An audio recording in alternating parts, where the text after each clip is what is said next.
Previously on Alan Wake, Alice has been kidnapped. Alan, please help me. Alice? You'll do exactly what I say if you ever want to see your wife again. I can't tell anyone except my agent Barry. Damn it, Barry, they'll kill her! You're my best friend, and I'm worried that you're not right in the head. The ransom is a manuscript I supposedly wrote that's coming true before my eyes. It happened just the way it was on that page. So dark. I have found only a few scattered pages. I want the entire manuscript. The deadline is in 2 days. I found Mr. Wake's pages.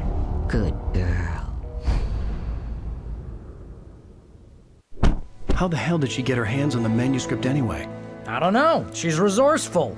I told you were too hard on her. Listen, I found out all sorts of interesting stuff while I was digging around. Yeah. Mr. Wake, it's Sheriff Breaker. We have an FBI agent here, Agent Nightingale. FBI? He's anxious to see you. You better come to the station. Okay, I'll be right over, Sheriff. Let's make this quick, huh? Help you folks? Name's Randolph. I'm the manager. We're looking for Rose. Works as a waitress down at the diner. Rose, sure. Nice girl. Who wants to know? I'm Alan Wake. The writer, huh? I heard on the radio you were visiting. Well, I'll show you her trailer. That Rose, she's a nice girl. Always pays her rent on time. As I was saying, Al, I found all sorts of weird stuff from the local newspaper's archives. This place is crazy. Disappearances, mysterious deaths, urban legends come true, and get this, most of this stuff takes place around Cauldron Lake. Well, you ain't wrong, mister. The Indians thought the lake was a doorway to the underworld. I'm the God-fearing type myself. I don't hold with that sort of thing. Yeah, okay. Anyway, there was an island there owned by a guy called Thomas Zane. Now, some of the articles I found about him make him out to be a famous writer, but I ran a bunch of searches, couldn't find a single thing he wrote. Zane was heavily into diving, so much so that the place came to be called Diver's Isle. But the volcano under the lake erupted in 1970, and Zane went down with the island.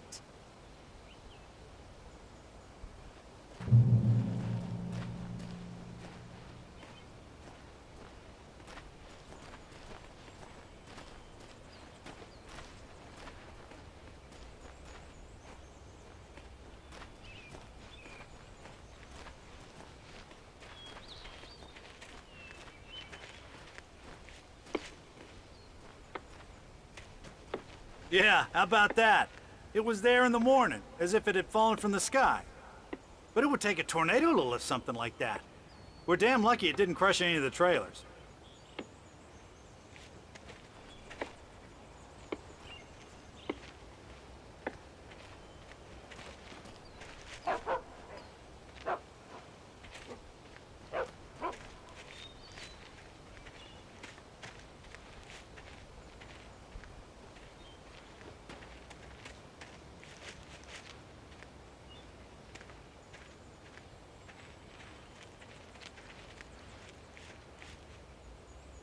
It gets better. A local girl, Barbara Jagger, drowned in Cauldron Lake just a week earlier. They were lovers. Sure, Jagger's a local spook story. The Scratching Hag comes for you in the dark. Childish stuff like that. Anyway, Al, I'm just getting to the best part. All of the articles about this stuff were written by Cynthia Weaver. I asked around, and she's that crazy bag lady you met. What, the lamp lady? She can be a little loopy, but she's not homeless or anything. Yeah, anyway, she knew both Jagger and Zane before they both died, and she had some kind of a breakdown.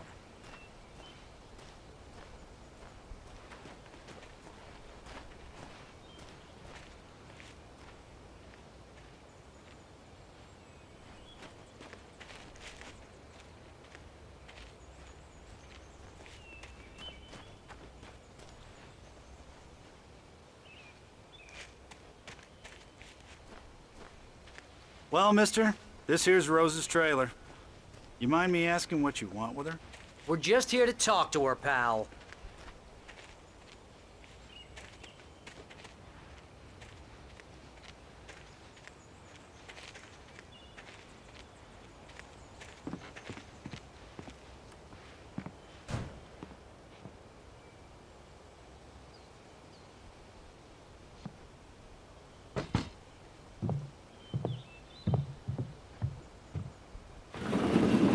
come to...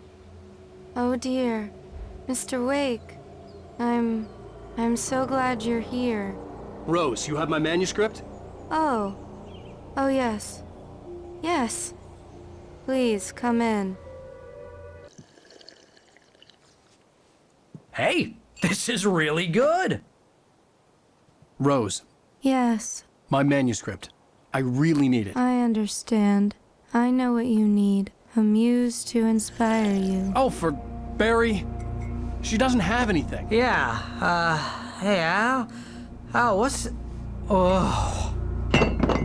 Barry! What? What?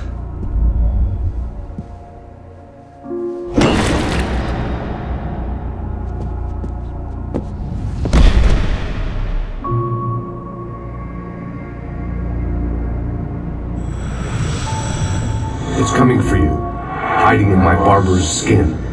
I'm too weak to stop it. You must turn the lights on.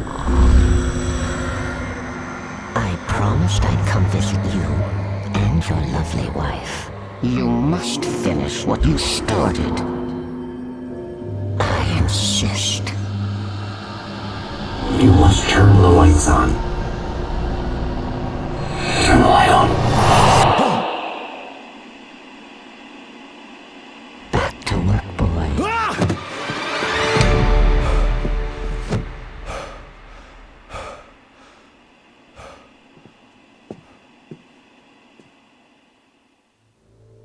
I felt nauseous, hungover. Only anger kept me going. I can't tell reality from dream anymore, but it seems I have an imaginary editor to help me. She's an old woman in a funeral dress. I call her Barbara Jacker. She's very strict. I'm writing faster and faster. My manuscript is being heavily revised. The edits are getting very aggressive, and each day there's less of me and more of her. I hate it, but I know she's right. She promises me I can save Alice this way. She knows more of this than I do. About the complex incantation I'm attempting. About this place. She's worked with another writer under similar circumstances, Thomas Zane. The genre of the story seems to be shifting. It's turning into a horror story. I'm getting close. I can feel it.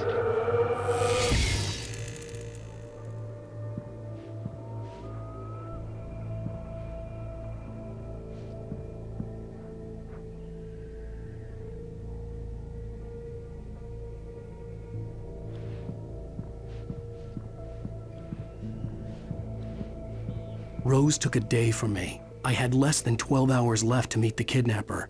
All I could do was get Barry into the car, work something out once I got on the road. Barry was out of it. He was way too heavy to carry. You're right. I deserve more money. I'm so handsome. Welcome to the Oh Dear Diner. What can I get you today? Coffee? I couldn't work up much hate for Rose. Something had used her to get to me and left its mark. First refill is free. Milk and sugar on the counter there. Would you like to hear today's specials? Thank you. A nice day. Come back soon.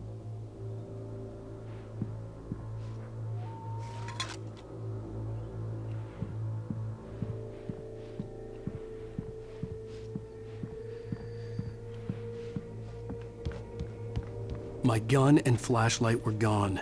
I'd have to find a way to get Barry into the car as quickly as possible. There was no time to waste. Mr. Randolph liked Rose. That little smile she had. How she was still sweet when life had tried so hard to make her bitter. It wasn't any of his business what she did in her trailer. But those strangers, the writer and his smart-ass sidekick, looked like trouble. And they'd been in there for hours, way past her normal bedtime. He reached for the phone and called the sheriff's station.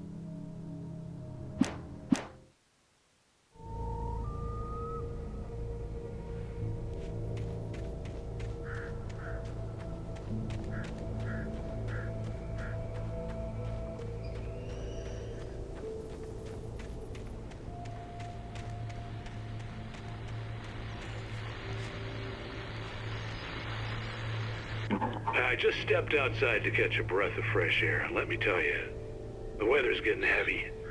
Nights like this make me especially glad I'm here talking to you and not home in bed. Once the weather takes a turn like this, I can't sleep at all. It's all tangled bed sheets and dark thoughts, punctuated by the occasional plunge into nightmare. Is it just me? Well, perhaps it is.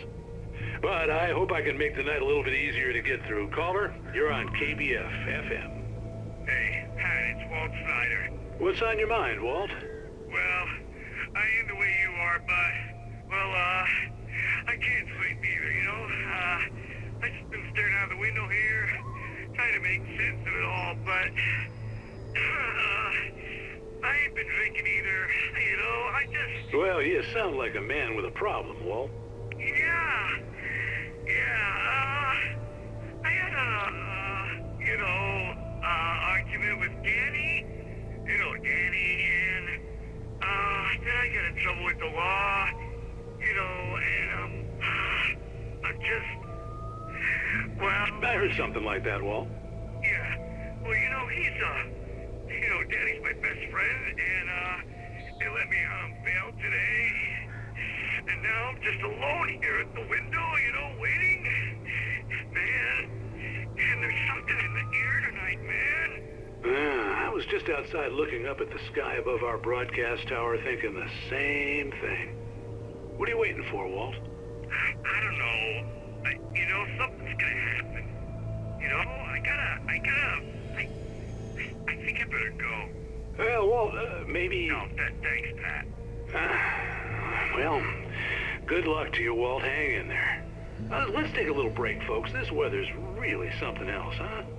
How can I be sure that you will walk away? Why do you love me so? I mean, how can I be sure?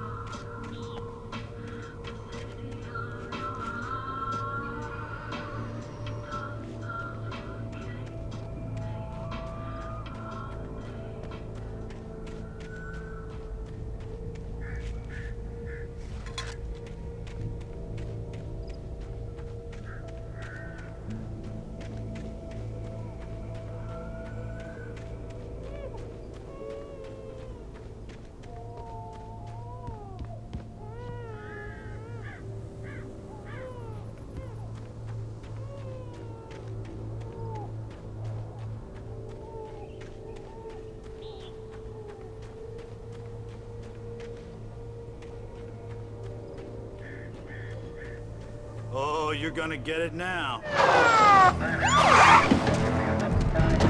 God knows what you've done to that poor girl. This is Agent Nightingale, FBI! Get him up, Hemingway! You're under arrest! You move a muscle, I'll unload right in your goddamn face! Stay right where you are, Triple A!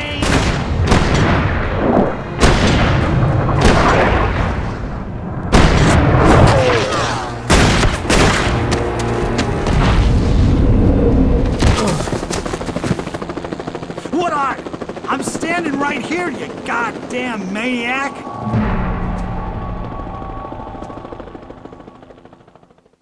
I hated to leave Barry behind, but there was no way I'd miss my appointment with the kidnapper. Give it up, Mr. Wake. Come on. Get after it. Don't let him get away. Move it. I'll have your shot if you let him get away.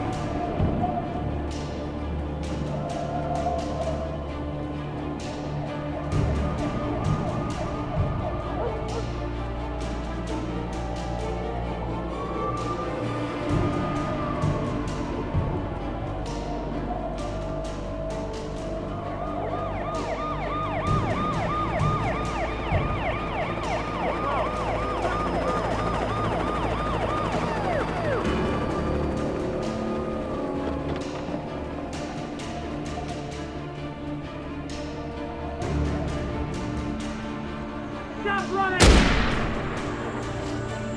There he goes! Okay, men. Keep your eyes peeled. He's gonna try to make it through here. Move out. Oh, damn.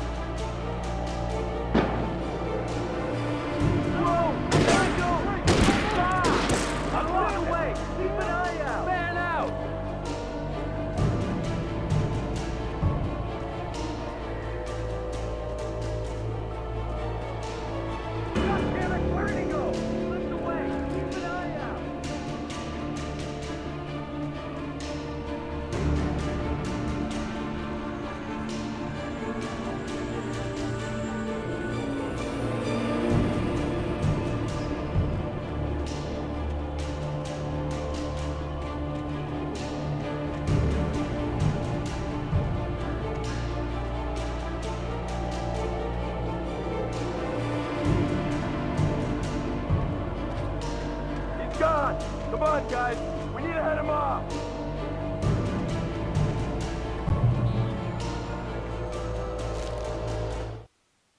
For decades, the darkness that wore Barbara Jagger's skin slept fitfully in the dark place that was its home and prison. It was hungry and in pain. It dreamed of its nights of glory when the poet's writing had called it from the depths and given it a brief, terrible taste of power and freedom. The rock stars had stirred it from the deep sleep the poet had sunk it back to in the end. When it sensed the writer on the ferry, it opened its eyes.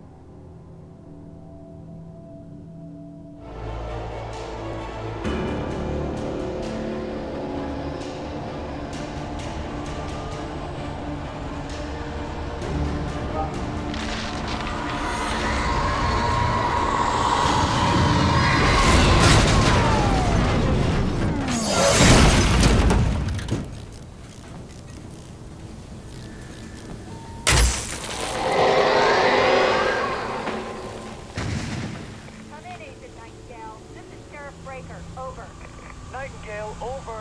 What on earth is going on? My deputies tell me he fired at Wake and he didn't have a gun. You almost hit a civilian instead. Over. Sheriff, Wake's running. I'm giving chase. I don't have time for this. Well, make the time. You can't just go shooting at people in my town. Over. I'm a federal agent pursuing a fugitive. You want to discuss my methods, Sheriff? Make an appointment. Over. You stay right where you are, Agent Nightingale. I'm on my way. Out. The suspect was last sighted running along the gorge that leads westward from the trailer park. All units are advised that the suspect may be armed. Approach with caution. James out.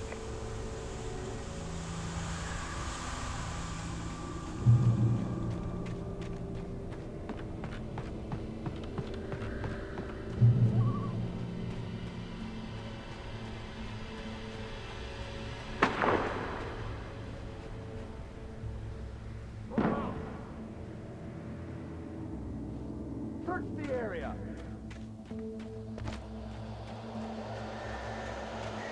Stay sharp. This way. Over here. Hey, who's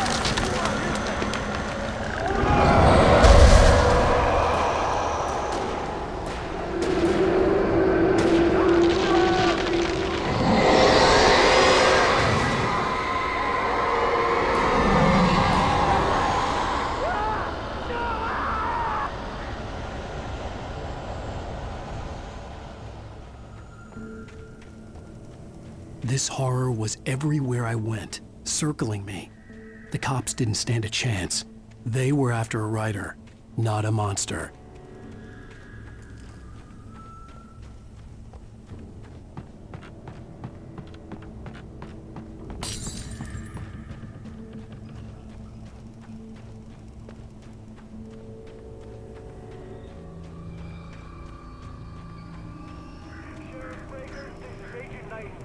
I've lost contact with Lucid Lynn you assigned to me. It's Wake's doing. Wait, are you seriously telling me that geek writer just took out my deputies? Are you kidding? I mean, have you seen this guy? He wears a tweed jacket. Over. He's the guy we're chasing. If it's not him, who then? Bigfoot? Over. I don't know yet, but I'm not in the habit of jumping to conclusions. That tends to come back and bite you in the ass. Out.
James, Mulligan, Thornton, come in. Over. Thornton here. James, we got both Wheeler and Rose in custody. They didn't put up a fight or anything. Why, they were... Hey, Mulligan, what are you doing? Come on! Sit down and give me that. James, Mulligan here. Over. Go ahead, Mulligan. Over. We got Wheeler and Rose here. Wheeler's drunk or hopped up on something. Speaking of which, that Fed had a pretty distinctive whiff of Otis Scotch about him, if you know what I mean. Over. I don't have anything on that, Deputy Mulligan. Over. Well, whatever. Anyway, Rose is just being plain weird here. You better get Doc in to take a look at both. Over. Gotcha. You better get them here quickly. The, Fed's gonna want to interview Wheeler. Over. Oh, yeah, I'll bet he does. Looks like they have a lot in common. Mulligan out.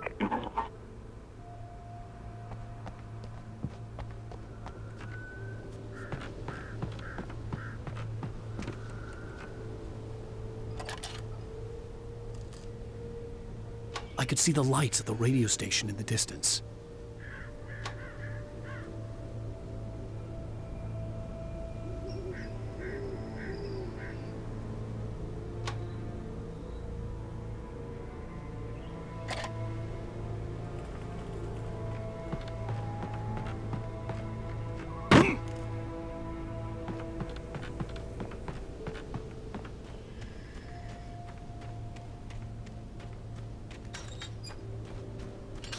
I imagined that the broadcast tower in the distance was part of the local radio station. Maine seemed like a decent guy. Perhaps he could give me directions to the coal mine.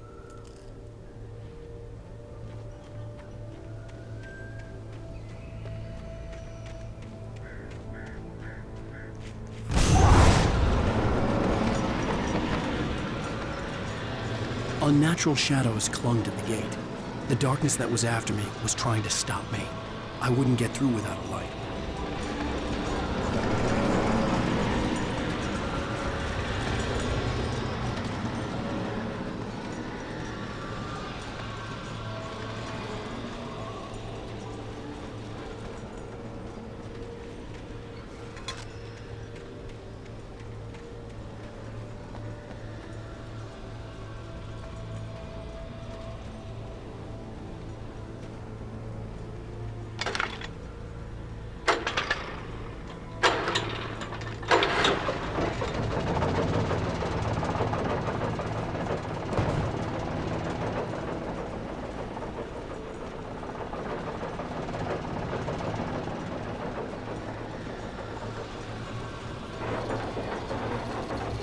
The old generator conked out. I'd have to see if I could fix it and try again.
took me a moment to recognize the flashbang grenades. They were an ideal weapon for my situation. Team 1, come in. Over. Team 1, this is Sheriff Breaker. Report. Over. Team 2, come in. I need a report. Over. Come on, guys. Talk to me. Come in, please. Over.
And here's another call. You're on KBF-FM with Pat Maine. It's Milt Peabody, Pat. What's on your mind, Milt? Well, I live near the trailer park, Pat, and there's a big ruckus going on over there. Well, that's just up the road from me, too. What's going on, do you know? I don't know, but there's a bunch of police cars there, lots of sirens, a helicopter buzzing around, and I think I heard some gunshots. Gunshots? Yes, sir, like from a pistol. So can you find out what's going on? Because it's just next door and they're popping off guns there. They're still shooting? No, it was maybe 10, 15 minutes ago. It sounds serious, Pat. I'm telling you, it don't sound like no party. Well, I'm certainly going to give the station a call, Milt. Okay. You'll hear it here as soon as I hear from them. Okay, thanks.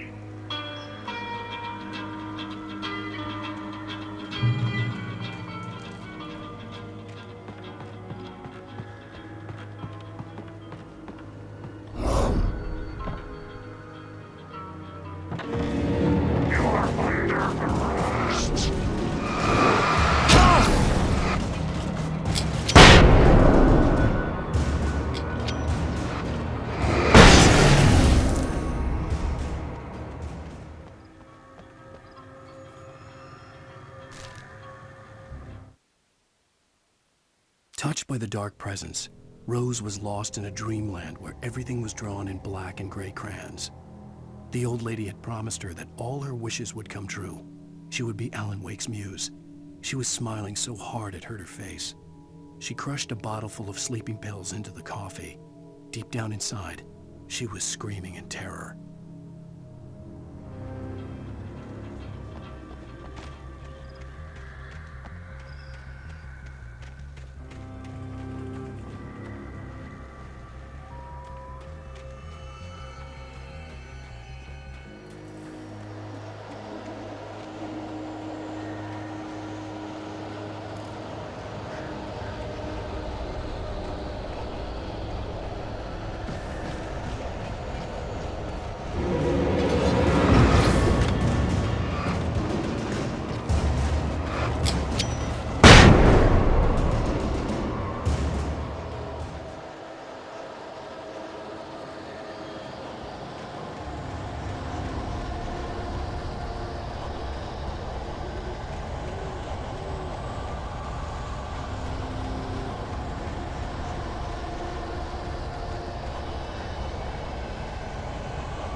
I hope Maine could lend me a car to get to the coal mine. Hello, Lorna. What do you have for us? Well, I just don't see why the cops bother with the trailer park. What do you mean? It's a trailer park. Of course you're going to have trouble in a place like that. I mean, what do you expect? The sheriff should be helping us normal citizens instead of wasting resources on those people. Well... Let the trash sort themselves out. I'm sorry, but my granddaddy settled in Bright Falls in 1911. Well, thank you very much for that, compassionate viewpoint, Lorna. How can I be sure you'll walk away?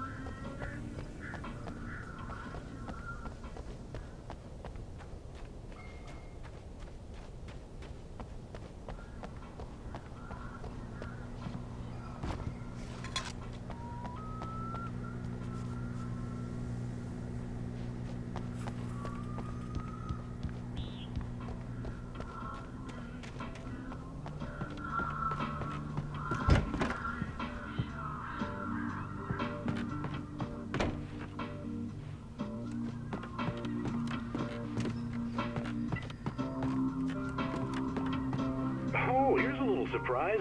The famous writer Alan Wake just walked in. Folks, I'm going to see if I can talk him into an interview. Come on in, Mr. Wake. Oh, I'm so glad you could find the time to do this, Mr. Wake. Nowhere to run now, Dan Brown. You back away from me. Don't hurt. Whoa. Everyone calm down. Put the gun down. We're all friends here, right? Cool your jets, Nightingale. We got him. Judas Priest! What the hell's the matter with you? There's a civilian in there.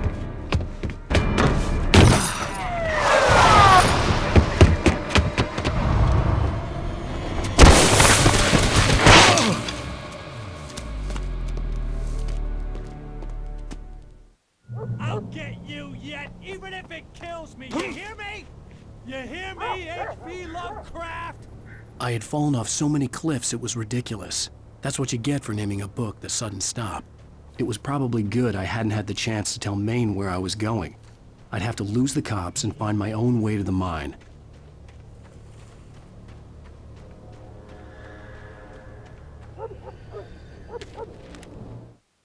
Nightingale stared through the broken studio window into the dark woods.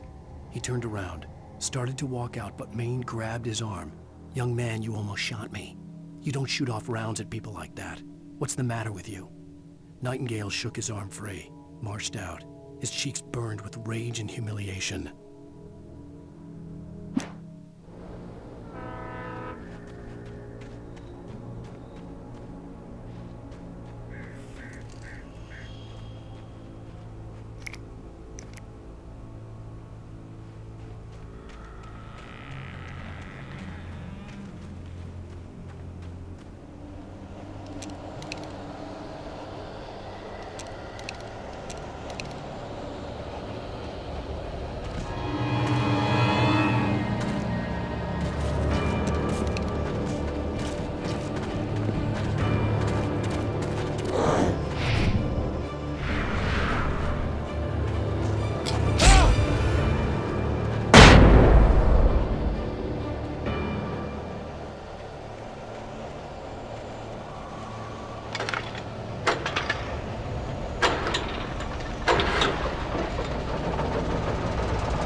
was no sensible reason for the power company work lights to be here. It was almost as if they'd been left for someone like me to use.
The bulldozer's engine roared to life. Mud and rocks flew as it fought for traction. It crashed through the concrete wall and landed heavily in the yard. If it were an animal, it would have shaken its head after the impact, fixed its eyes on me, and charged. Of course, it had no head, nor eyes. Shadows crawled on its form, twisting it into a monster. Then, it came for me.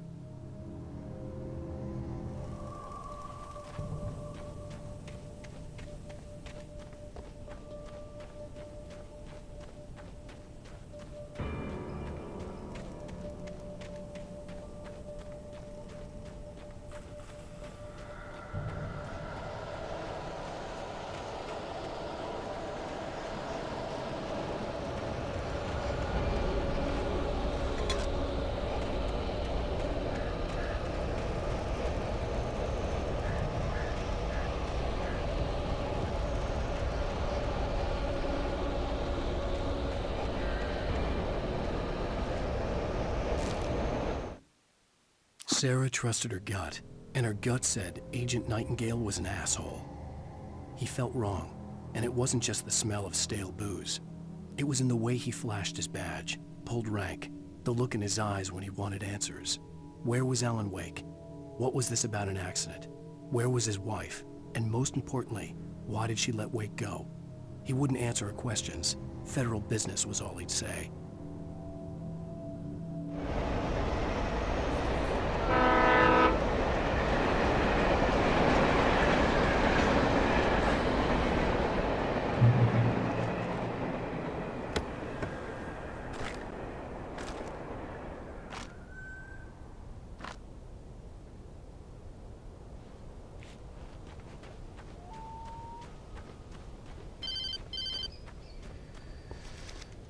Hello?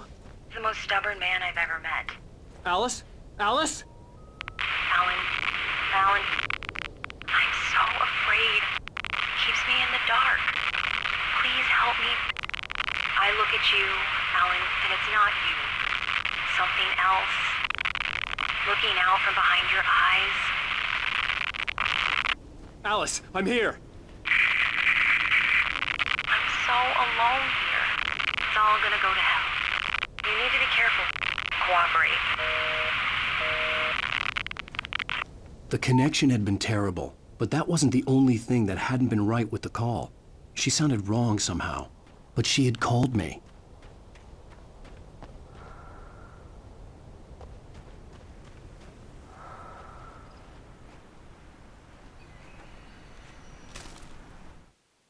The pipe wrenched itself loose from the bridge's steel framework. Wrapped in darkness, it floated in midair, twitching. For a moment, I didn't understand what I was looking at. The heavy object lurched at me with impossible force. I threw myself out of the way, but just barely. When I turned my flashlight on it, it shook in a dark rage before it flew at me again.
I could see a railway bridge up ahead, and a warehouse of some sort on the opposite shore.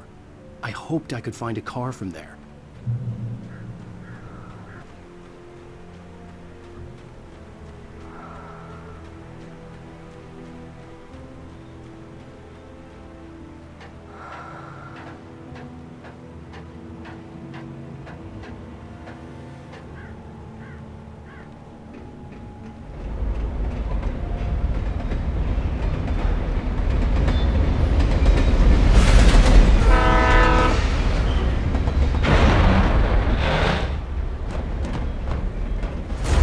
That was pursuing me was growing stronger, and it was taking over everything in its path.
slammed the door shut right in his smug face.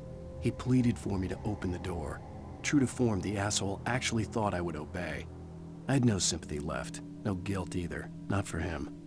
I took a moment to savor the scream. I bet I had a smile on my face. It was all that I had time for. The dark presence was inside the lodge with me.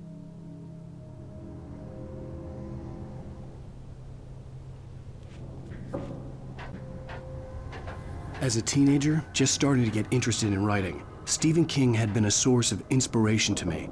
I thought about all the inanimate objects that had come to life in his books. No one is safe in a good horror story. Certainly not the protagonist. That's what makes them fun. This was anything but. The darkness could possess anything, and it was getting closer.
We take the facts of our existence for granted, unaware that they are merely a thin veneer of desperate self-delusion, covering a vast cosmos of madness and horror.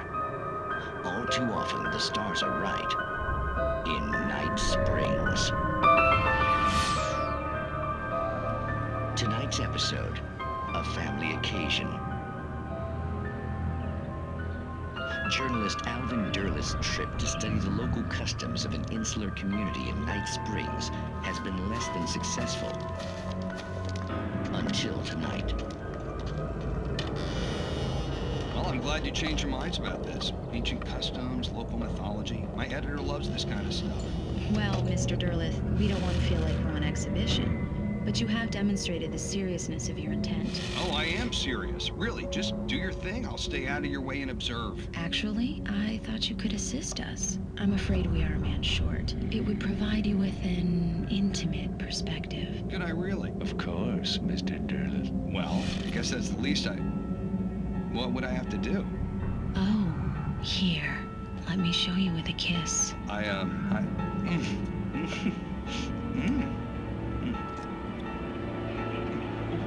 What did you have?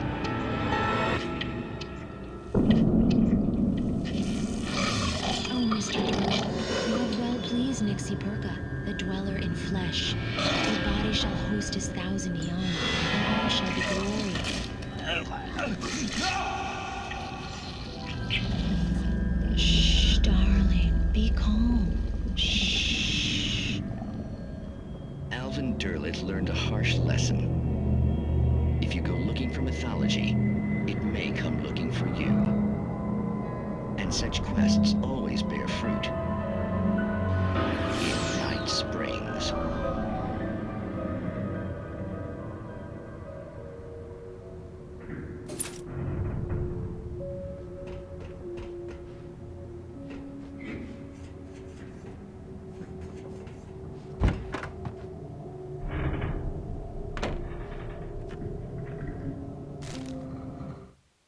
The darkness surged towards me, sucking everything loose from the ground into its depths, tugging at my clothes. I saw the flare the kidnapper had dropped and threw myself towards it just as I felt my feet leave the ground. The darkness embraced me with the force of a tornado. Somehow I managed to light the flare. The darkness roared and cast me away. I fell toward the dark waters of the lake far below.